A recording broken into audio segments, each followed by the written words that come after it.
안녕하세요. 류용수 법무사입니다. 개인회생을 진행을 할 때 내가 가지고 있는 재산이 얼마나 되는지는 상당히 중요하죠. 그 이유가 뭐죠? 개인회생에서 가장 중요한 원칙인 청산가치 보장의 원칙 때문입니다. 이 청산가치는 바로 내 재산을 의미하는데요. 이 청산가치 보장의 원칙이라는 것은 내가 내야 되는, 보통 36개월 동안 내야 되는 월 변제금 모든 합계액이 내 재산보다는 1원이라도 많아야 되는 원칙이죠.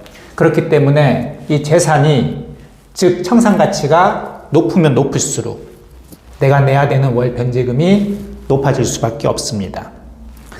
그런데 내가 결혼을 안 한 상태에서 개인회생을 진행할 때는 오로지 내 재산만 보면 돼요. 그런데 내가 혼인을 했다. 그러면 배우자가 있죠. 이 배우자의 재산도 반영하는 법원이 아직까지 많이 있거든요. 전문회생법원이 있는 서울회생법원이라든지 수원회생법원, 부산회생법원, 그리고 전문회생법원은 없지만 지금 서울회생법원의 실무진칙을 따라가는 대전회생법원이라든지 이런 곳은 배우자의 재산을 반영하지 않는 쪽으로 가고 있습니다. 언젠가는 대한민국에 있는 모든 회생을 진행하는 법원들이 배우자 재산을 반영을 안 하는 날이 오겠죠. 여하튼 아직까지는 많은 지방법원들이 배우자 재산의 2분의 1을 반영을 하고 있습니다. 그 이유는 혼인을 해서 서로 협력해서 이룬 재산이기 때문에 아무리 배우자 명의로 돼 있다고 하더라도 당신의 50%는 기여분이 있기 때문에 이렇게 반영을 하는 겁니다. 그런데 그래서 그렇게들 알고 계시는 분도 계세요. 그러면 무조건 배우자 재산 2분의 1을 반영하는 것이냐? 그건 아닙니다. 그러니까 배우자 재산의 2분의 1을 반영하라고 하는 많은 지방법원의 경우에도 무조건 2분의 1을 반영하는 게 아니고요. 혼인 후에 생성된 재산인 경우에만 반영하라고 합니다. 그래서 예를 들어서 내가 어느 여자랑 결혼을 했는데 그 여성이 결혼 전부터 집을 가지고 있었어요. 내가 그 결혼할 여성분이 집을 사는데 어떤 기여를 했나요? 결혼 전에? 아무 기여를 안 했죠. 그런 경우에는 반영 안 시킵니다. 혹은 혼인 후라고 하더라도 아내의 아버지가 돌아가셨어요. 그래서 상속으로 부동산을 받았어요. 그 상속받은 부동산에 내가 기여한 게 있나요?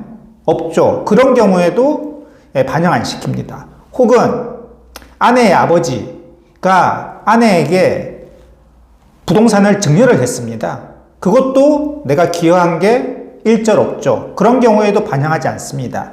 즉, 그런 재산을 보고 특유 재산이라고 합니다. 예.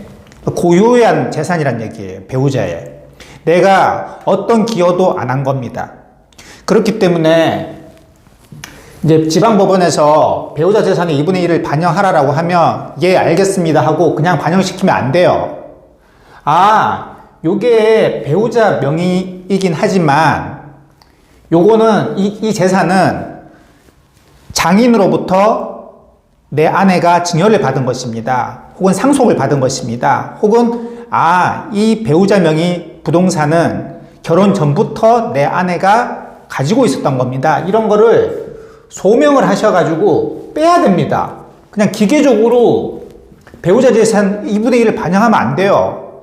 그런 사무실도 여러분들 조심하셔야 됩니다. 그러니까 여러분들이 상담을 할 때도 이런 사실을 얘기를 하셔야 돼요.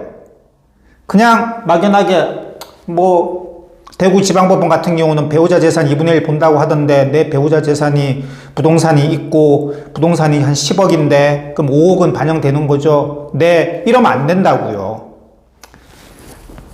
특유재산이라는 것을 얘기를 해야 돼요. 그리고 그걸 반영을 해야 됩니다. 그리고 소명을 해서 내 재산에서 빼야지, 즉 청산가치가 낮아질 거 아니에요. 그러면 내가 내야 되는 변제금이 그만큼 줄어들고 채무자 입장에서는 상당히 유리하게 되는 겁니다. 그래서 여러분들 그 개인회생 진행할 때 내 재산을 볼 때 배우자 재산의 2분의 1을 반영하라는 지방법원들이 아직 많은데 그런 경우에도 무조건 반영하는 건 아니다. 그 배우자의 재산이 특유재산인 것을 입증하면 내 재산에서 빠질 수 있다는 것에 대해서 살펴봤습니다. 지금까지 류홍석 법무사였습니다. 감사합니다.